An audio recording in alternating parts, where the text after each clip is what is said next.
Hello, so I'm gonna start doing a video every single day just on F&D of everything I'm learning for all of you. So I hit the corner yesterday with the hard part of the detox, so I'm doing much better, but I'm dealing a lot with the nonstop paralysis creeping in nonstop. So I just keep trying to walk through it, but this has been the worst it's been in a while. I just keep going to the lake and walking. You know what I mean? But I want to talk about a few things. One, first look at that. Look how cool it looks. It's all like foggy. A lot of my videos are going to be on detox because it's the most crucial part of your entire recovery, and you absolutely have to detox. Your pills are keeping you a lot sicker, and when you go through the detox, it's not going to seem like a practical thing because these are the things keeping your symptoms down. When you detox, you're literally going to go through this will be the worst part of F&D for you, hands down. Out of all of it, this is going to be the worst part of it for you, and it's going to be the biggest reward, and it's going to get you the healthiest, fastest. It's going to get you out of bed. It's going to give you your energy back, so you can rebuild your bodies and stuff. But you really got to go through detox, and that's the only way that our bodies and minds could start relearning how to have control off the pills, because the side effects and all that is keeping you really sick. And every single time I detox, I feel 10 times better after. And going from 504 pills down to the 170 has just skyrocketed my healing, my peace, everything. So I've learned a lot, and just some of the future videos I'm going to touch on walking through seizures. You could literally actually get to the point that you could have seizures walking and get through them. And one of the things that I do a lot, right now this walk it wasn't even a wise thing because the paralysis keeps creeping up on me nonstop. I forgot where. Oh, I look out into the horizon a lot. Every single time I'm walking, we all know the signs of the elevation when things are coming on. So I'm walking, I look out into the horizon. There's something with like movement, eye therapy that people talk about. I don't do all that, but there's something when you look far into a horizon that something it's doing with your eye muscles. I have no idea what, but it's gonna, I don't know, it just drops down those symptoms. And when you overheat, that's gonna trigger seizures. So if I'm out at the lake or something, I'll instantly get my feet cooled off. But if you're home or anywhere, you want to get ice on you, and you want to bring your body temperature right down as fast as humanly possible, because that's going to be the difference if it goes into a full-fledged seizure or if it doesn't. Is going to be controlling that core temperature. So that helps a ton. I do this with my fingers nonstop. I count in my head nonstop. Listening to music is going to help. Distraction techniques. You are what you focus on. So walking and talking helps tremendously. That's actually probably one of the most helpful things. And no matter what, I still try to say hi to everyone I pass, because that's going to keep me grounded and holding my composure, right? And I was watching, I'm very, very scattered today. My pain levels are pretty up there. But I was watching Bill and Ted's, one of their movies. And in it, Freud pops on. And he goes, it's hysteria. And everyone knows this was originally called hysteria. So I looked up what Freud had to say about it. And his cure was getting married. And his reason was, twisted, but The reason this is because marriage, when you're married to the right person, right, brings you the most like safety, protection, comfort, love. You feel like that person's like right under Jesus with all of that. So he was onto something with the safety and security and feeling at peace and comforted and all that. But one of the things I've learned is our flare-ups are caused by releases of chemical in our brain. So any release of cortisol is going to send you right into flare-up. And the reason we have every single symptom of Parkinson's is because Parkinson's is the gradual breakdown of dopamine in your body, or your dopamine chemical in your brain, right? So that's what causes all the Parkinson's stuff. So when we are low on dopamine, or getting those spikes of our dopamine shooting down, it's sending us into all those symptoms of Parkinson's. So you want to work on building up your dopamine every single day. That's why physical activity is so important. So these walks release dopamine, and that's going to combat all of that. So find any single thing in the world, I don't know, Google everything in the world that releases dopamine, and become a dopamine junkie, because that's going to help tremendously. And I'm trying to think of some other things.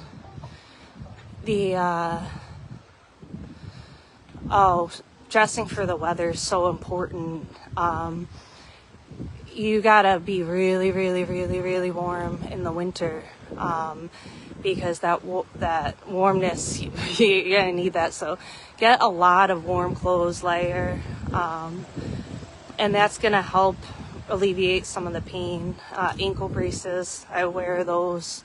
That's night and day, the difference between if I could use them at times or not.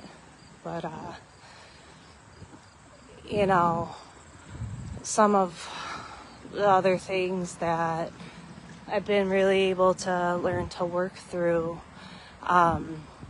is finding that quiet place, that even seizures, when they're starting, I'm able to shut them down, or I'm able to come out of them a lot faster. And again, the pain surges and all that is releasing chemicals in our brain.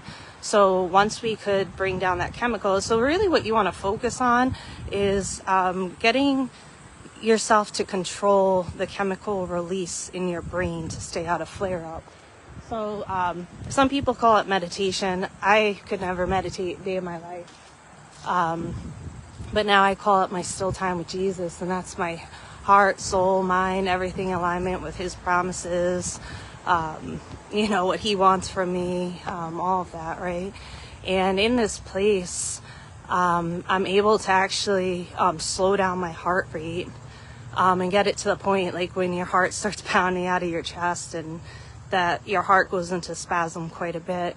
But you could actually get to the point that you drop it down. And I actually wrote a song, and one of the parts of it was count your breaths. So you really want to focus on your heartbeat and your breaths and counting them, and you could just kind of bring that right back down. And I call this the forced boundaries disease,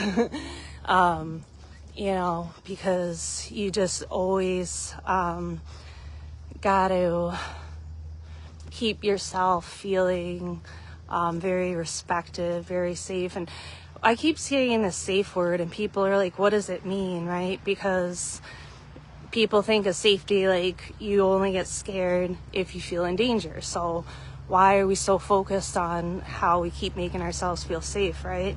And safety, what you don't realize, is not just about danger, but it's about your mind, right? It's about how you feel that if you're walking and you have a seizure, you have any of these things happen, that you're not embarrassed about how you look. You're not worried about the outcome. You're just walking through it. So you just really want to have a lot of mind control, because do you want to say hi?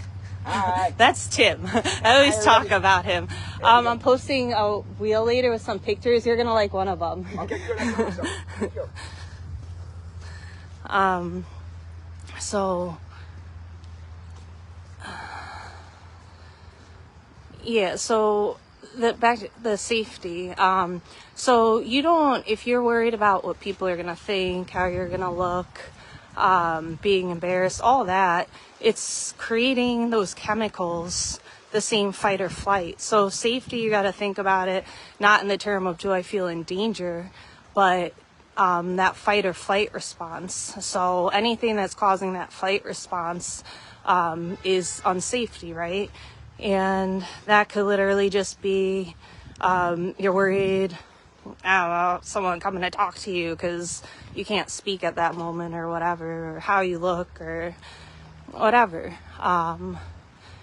You just really got to live like no one's watching. Like they say, dance like no one's watching. You get through your recovery. I'll be walking down the lake, hysterically crying, boogers. I'll be weeping at the lake. Like I get through my recovery just like nobody's watching. I don't, when I'm pooping and peeing my pants, I still go out. I didn't ever get onto the diapers or anything. I just, had some accidents, but it was just like whatever. You know what I mean?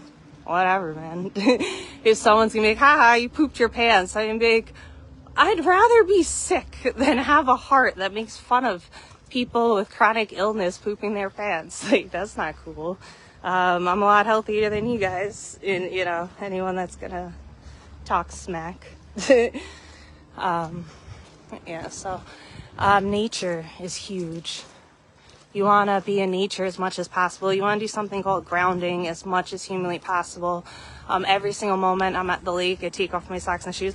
Oh, check out, I don't even know if you guys could see it. I got this shirt from Linda yesterday. And it was cool because I didn't look through the clothes. And then I had on these pants. I don't know if you guys can see them. They're tie-dye. And then I found this sweatshirt and it matched. But I actually had to take it off because it's too hot. One sec. Yeah, so grounding is super, super, and spending a lot of time watching nature stuff. I watch a lot of Animal Planet and things like that, which I never did healthy, but your connection to nature is really going to help. And I don't know all the science behind it, but it does. And I get these off. So spend as much time as you could barefoot, like walking in dirt and grass. And you always want to walk in different textures because that's going to stretch different things, build different muscles, help with balance. And when you can't tell the difference between hot and cold, label your shower like with dots or something that you know the exact temperature. One of the things I had done was I was burning myself. My water used to come out scalding hot, and I was taking a shower, and I couldn't tell the difference between hot and cold at all. I could be outside in the snow and literally pouring sweat in a t-shirt. My mom would be like, Ashley, come in this house, or you're gonna get hypothermia. So you still gotta adjust for the weather. You can't just go completely by things because you could get yourself in trouble that way. But so I was in the shower and I was in scalding hot water, and my entire body was bright red, and I was just like, oh, I'm changing colors, and I couldn't tell it was even warm, and I got out and I was like all rashy and stuff, and Amber had actually been the one to point out it's just kind of boiling myself. So you got to be careful of that. And at the time, my brain didn't tell me, red means hot, or my skin's turning red because it's being burnt, or anything. It was pretty bad. The water got pretty hot. I could have, But you want to take a lot of safety methods, and I just made my ankle bleed. I have like cuts all over. But look at this. You know what I mean? I come out here and it's just like everything gets better. but I'm 10,000 times better since getting off the benzos, and I'll be 10 trillion times better getting off the muscle relaxers. Here's what I want to talk to you guys about: doctors. So your doctor works for you, and you don't have to settle for a doctor, and you could tell them specifically, this is what I want to be on. Most of these doctors have never even heard of what you have, and if the doctor's not willing to try, find a doctor who is. What I would highly recommend talking about is Lyrica. Has been a life changer for me. The way it helps your bone pain, you'll thank God that you tried that. So, if you're getting no's and you have these doctors not listening, get a different doctor and tell your doctor you want to try Lyrica. Also, steroids help tremendously. And I'll be honest with you, there was a point that I was like, I should get steroids. And I have connections for like steroids that bodybuilders do and stuff. And I was like, I should get that. And it felt like it was the only way I could possibly have enough strength or endurance to get through my recovery, right? But it turns out your doctors could prescribe you steroids.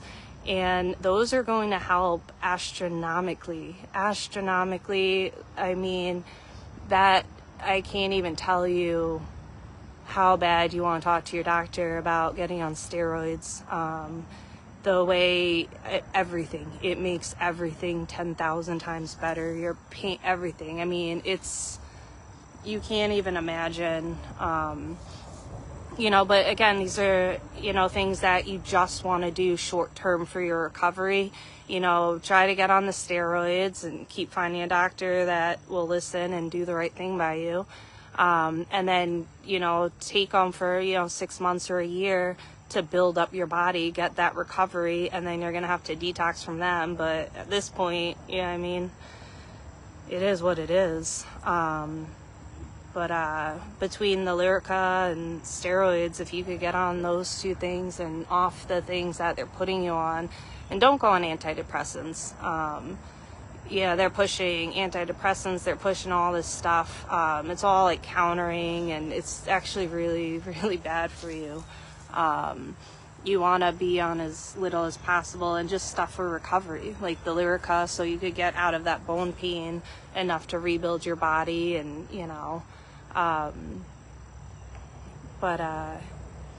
all the muscle relaxers, benzos, antidepressants, anticonvulsants, you guys really, really need to get off those. And I'm someone that I have a minimum of probably 20 seizures a day.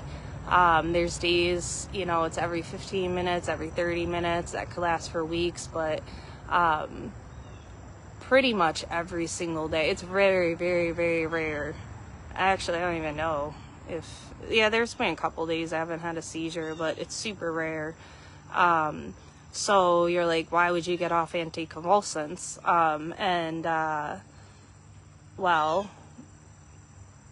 Because once you do, your body's going to go through 10,000 times more seizures and way heightened pain, but once you get off of them, you're actually going to stop having them. And like today, I had the start of, a couple, but, it was way less than when I'm actually on the seizure meds. And you're going to find that you're going to have less seizures off of seizure meds than with it. And yes, when you take it, it will help get you out of them. But that's the decision you have to make. Do you want like short-term gain, or do you want permanent healing and recovery? And they call this a chronic illness, and it's just not the case. There's 100% healing. I know I'm going to be 100% healed. The recovery, to put a time frame for you guys, I got this in October of 2024. And since then, I've been able to detox a ton. And been walking every single day since November 11th, even though, there's points of paralyzation every day and not being able to. There's not a single day I haven't been able to walk my body since November 11th. And you don't use it, you lose it. as I'm walking doofy, my body's forgetting to walk, I'm just like, nope. And I just keep, you know what I mean, keep walking and walking and walking. And I just tell myself all the time, walk it out, you know. And classes, you want to get into as many classes as you possibly can. And I'm going to start looking into if there's any grants for disability people or programs to get some funding for these different dance classes and kickboxing classes and things like that. But join a class, and it's like, what?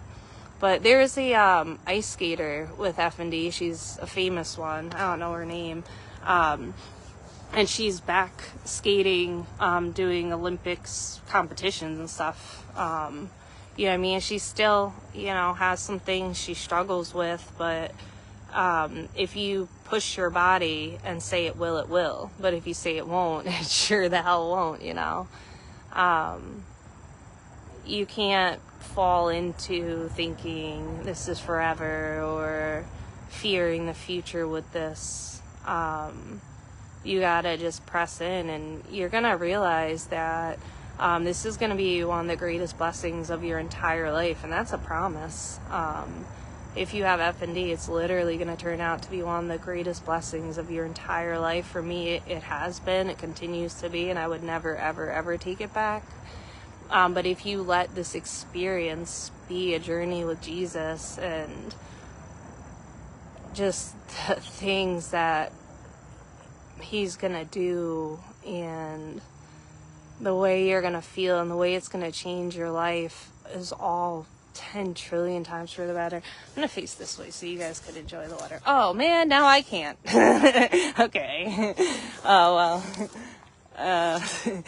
Okay. You guys could enjoy it. I get it for a lot longer than you.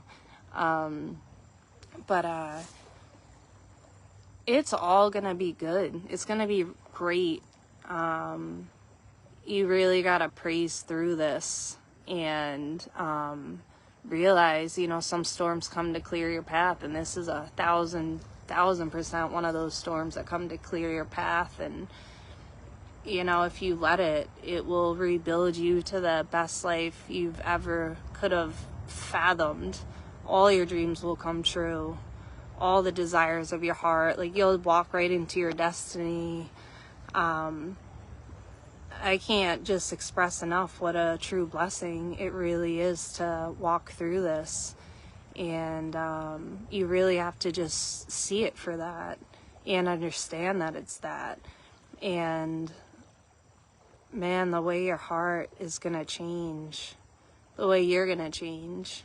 Yeah, I mean, but you don't have to wait till the end of the storm to tell God thank you. You know, you walk with him the whole time thanking him.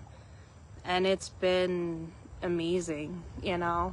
And if you think about the people you can relate to now and understand, and I was always really curious about things, what people actually felt when they had things, or if I met someone, I'd be like, what would their life be like? What would they feel like? I wondered about certain mental illnesses. Like, I actually always wondered about people that hallucinated and heard voices. Like, I always wondered about that my whole life, because I'd be like, well, if they know it's a voice, why would they just listen? And you know, all this stuff. And through detox, when you go through that very, very intense hallucinating and hearing voices, you get to experience what these people live with, and you have no clue, zero clue that their voices, that it's not real.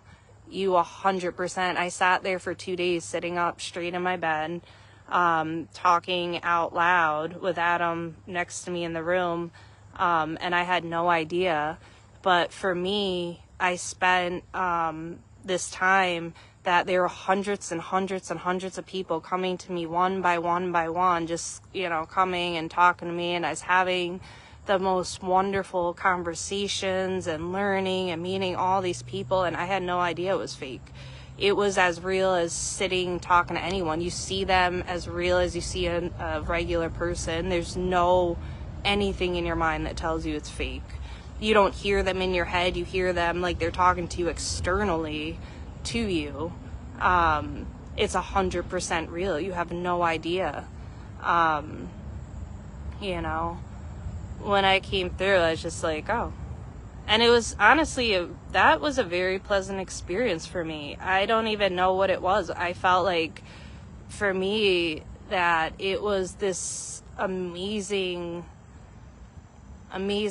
thing. Like, I still came and explained all these people I kept talking to, and all of it was so good. But, you know, for other people, that's not the case, and it's a really hard thing to live with. I couldn't imagine trying to function with that in the world. You know, I was locked away in my room, thank God, but, you know, I couldn't imagine trying to take care of myself. It's just not possible, you know, and we fear things we don't understand, and I got a huge lesson in that, and fear and what it makes you do and how it takes you out of character. And there's someone who had been bothering me and giving me letters and stuff, not respecting my boundaries and not, you know, going away when I said. So I got to the point, because I was in my kid brain, that I threatened them and I cursed them out, and I was really cruel, and it was because I was afraid. And God filled me with so much, like, man, you just became a bully, you know. There was no need to. I thought about how I made him feel when I cursed him out, and, you know, how his day must have been, and I just had so much remorse. And, you know, since then I see him very often, and now we always talk and have very pleasant conversation, and I did apologize for that. And I realized, you know, the Lord had told me when I was talking to him that he had schizophrenia. And all of a sudden I just was like, oh wow, I didn't even notice any of this. And then I actually found out yesterday that this person does have schizophrenia. So it made me feel 10,000 worse for mistreating them, right? But now we're great, you know, we talk, we have great conversation. It's, you know, someone I care about, actually. And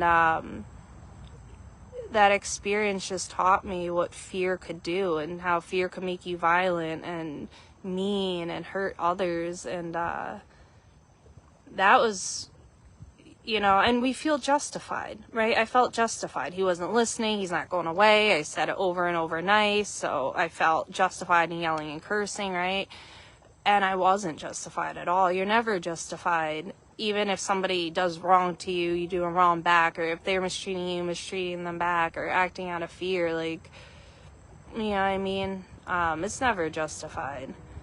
You're not supposed to mistreat anybody, ever, you know?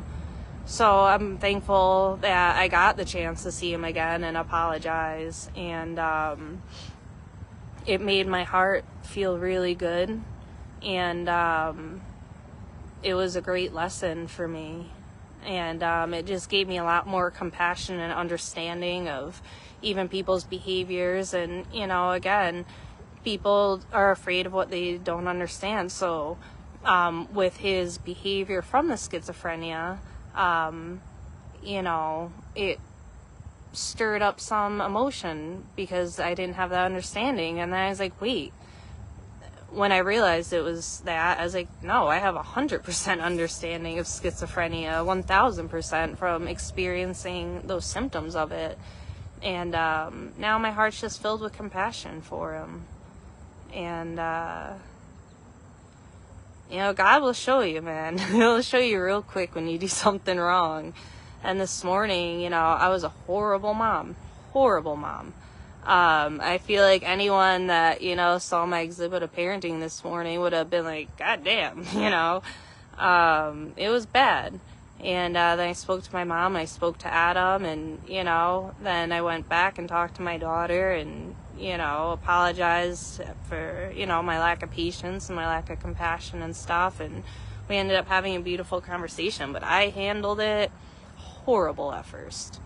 And I felt justified because it was like, hey, we've had this conversation 10 million times over and over, and it's like falling on deaf ears. And, you know, if I'm going to tell you the same thing over and over, you're not going to listen. Now I'm just going to say it like short and like that and blow it off, right?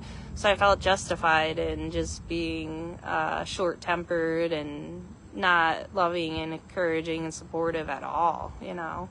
So that was, another thing. You're not justified if, you still end up mistreating someone because you feel justified in it. And I felt justified in my reaction, and I had to have others that, witnessed it be like, no, you did not do that right, So that's iron sharpening iron. That's why God brings people into your life, and why you have the people in your life you do, to constantly help you refine yourself and become better. But today I'm feeling pretty great. I'm still, in significant amount of pain. And I'm going to post a picture. They say a picture is worth 1,000 words, and there's a picture of me, and I'm smiling huge. And you'd probably look at it and be like, wow, she's happy and having a great time. And in the picture, I was in the most tremendous amount of pain you could ever imagine. And what I noticed today is when I looked at it, you could actually see that my entire throat was in spasm, and it's like bulging out. I'll post that picture. So, and that was just one of the many, many, many pains I was going through, but I still had one of the most beautiful days at the lake, and smiling through the pain and living through it and putting that on the back burner to press on to have, a great time. And today, I was sending my mom pictures, and I was going through the year, and I have a year of so many memories, so many pictures, doing stuff with loved ones and laughing and smiling, and really, really great times of pure joy. And, if I just posted pictures from the year, which I'm going to start doing some reels of some pictures through the year. If you looked at my reel and saw the pictures for the year, you'd be like, this person's 100% happy, healthy, their life is great. You would never, ever know, and that's, you keep living, through things. You don't just like, this sucks, you're just like, all right. And one of the things I was thinking about this morning was a line that my Aunt Esther used to always say, a reason, a season, a lifetime. Sorry, I saw a rock I needed to get. A reason, a season, a lifetime. And, everyone that comes into your life, it's a reason, it's a season, or it's a lifetime. And, some doors that closed, or some seasons I had with people, I was grieving them being over. And then I was like, wait, why am I grieving them being over? That was a season of my life that, all right, I had 10,000 laughs with that person, or I did all these fun things, or went these places, or, you have all these memories, and that was part of your life at the time, and it added a great value to your life, right? So you don't have to look back with like, man, I'm sad it's, those friendships closed, or this or that. You just look back like, you know what? God had those people in my life at that time, and, I wouldn't take it back.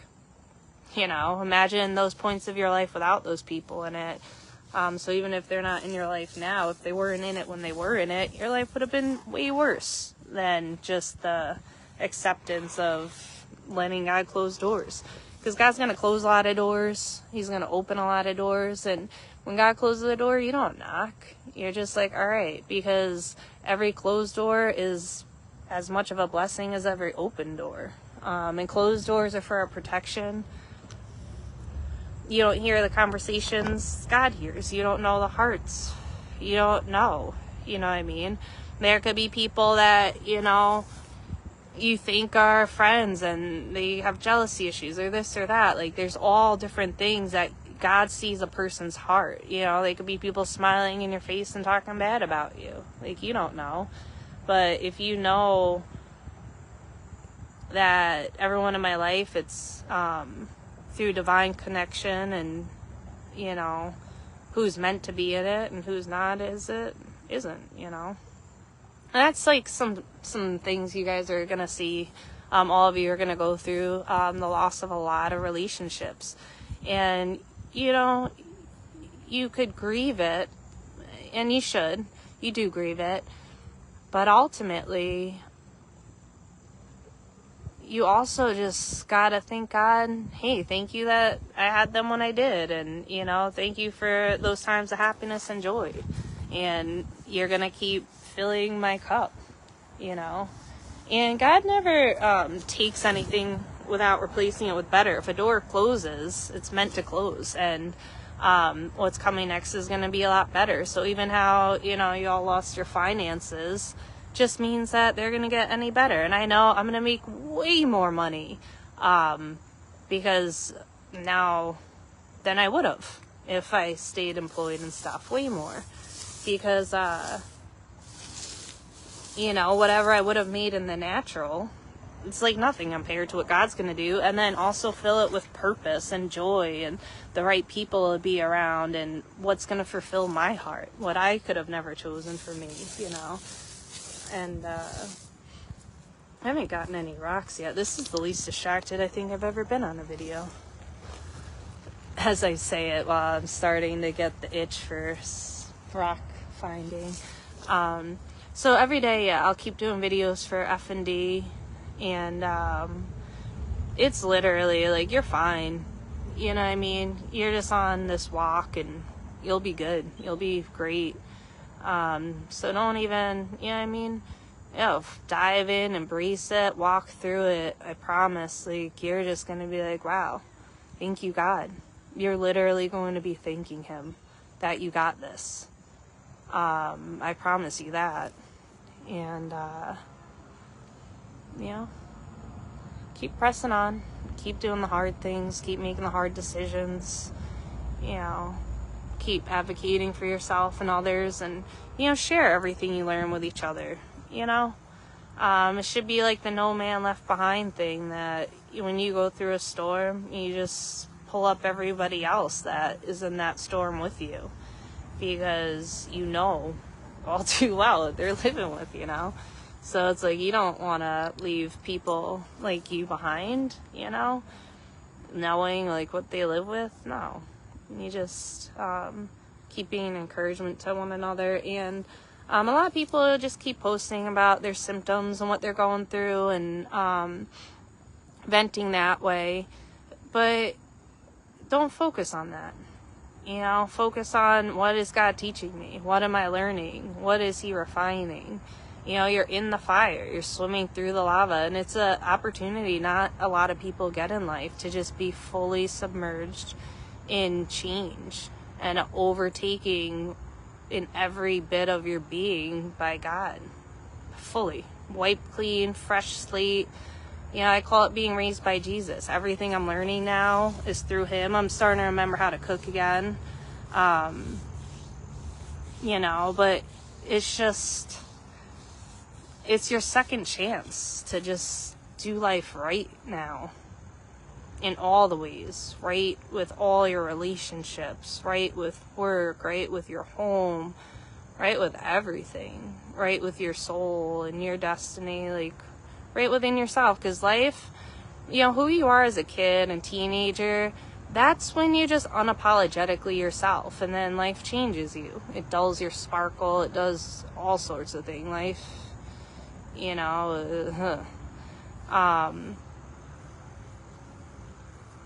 so this is a chance just to start a beautiful, beautiful rest of your life.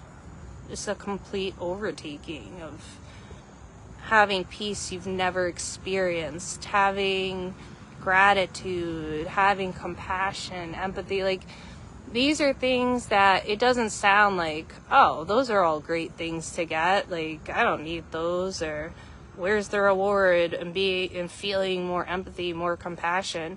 It's actually so rewarding, because relationships is what we're here for. Life is all about relationship. And we've really just missed that as a society, because we're in a society set up to fail so that we can't have strong relationships. But it's all about relationship with, your family, with your friends, with the people you meet, with your community. Everything in life, that's the most important thing. There's nothing more important than relationships. Nothing. And when you get to this level of understanding and empathy and compassion and walk a mile in my shoes, which now we've walked a mile in the shoes of pretty much everything. The connection you have to other humans becomes this like unspeakable, beautiful,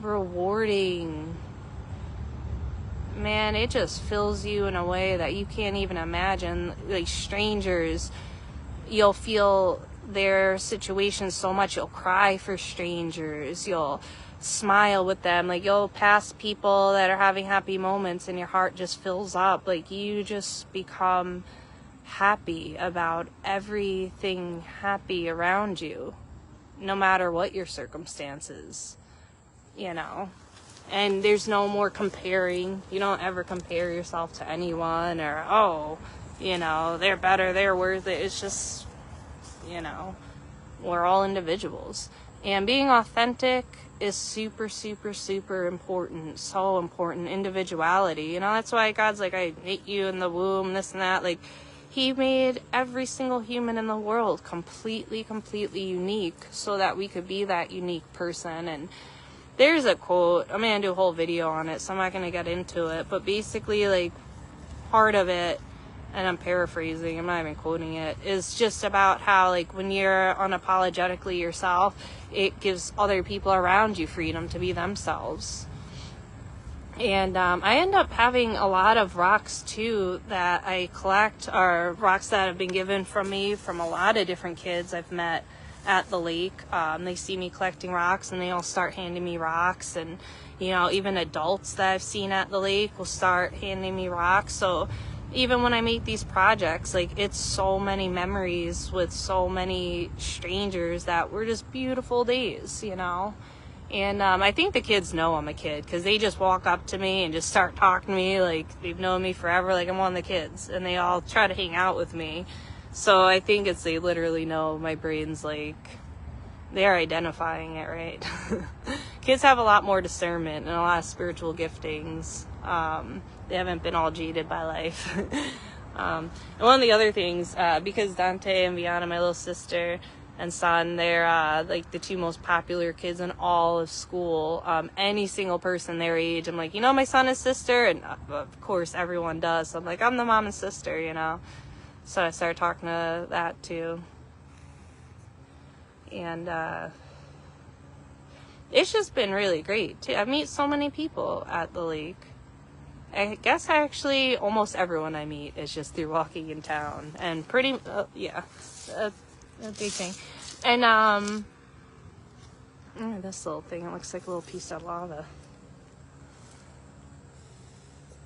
Keep renewing your mind. They say renew your mind every day. I renew my mind 10 trillion times a day, and every time it gets off track.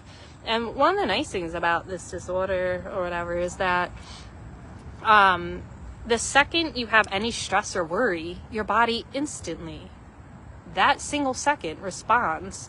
So, if you're worrying or stressed out, if there's something you haven't given to God, if there's something you haven't surrendered, you know what I mean? So any single time you have a surge in any single chemical, be like, oh, what was this pertaining to? Was it finances? Was it relationship? Was it a family thing? Whatever it was.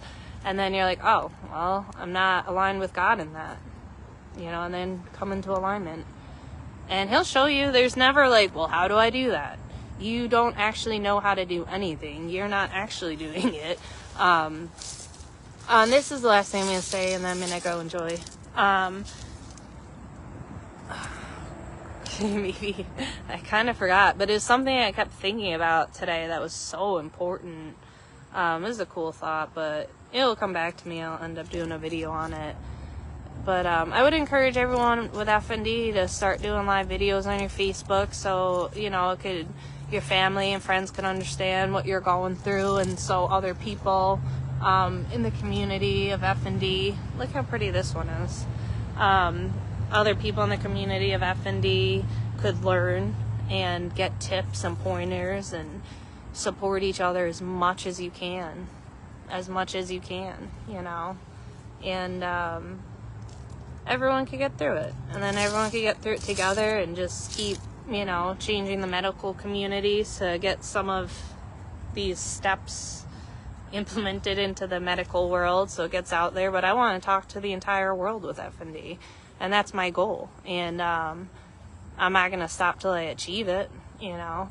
But that's not something I have to worry about. Those aren't doors I have to open. Those aren't ways I have to figure out. It's not, you just are like, all right, God, I want to talk to the entire world with F&D. And then he just does his God thing.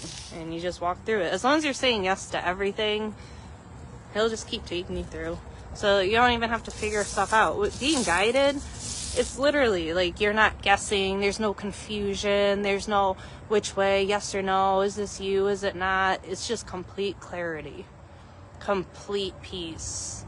Like completely, like you're just like, no, this is of God, you know? And, alright. Like I said, I'll do a video every day, just for people with F&D, in addition to whatever else I rant about. I guess they're all over the place, but I want to do a lot more informational teachings on F&D and some other things too. I was thinking about this morning. I don't remember what they were, but I want to do some educational teachings on growing your following as I start learning and developing that. So anyone that wants to use internet as a speaking platform, I'll do educational videos on just walking you guys through what to do. And I'm not at the point of making money with anything yet, but I will be. So I'm just going to walk you through the whole process as I'm doing it, so you could do it too, you know. Look at this one. Alright, I'm done, I guess.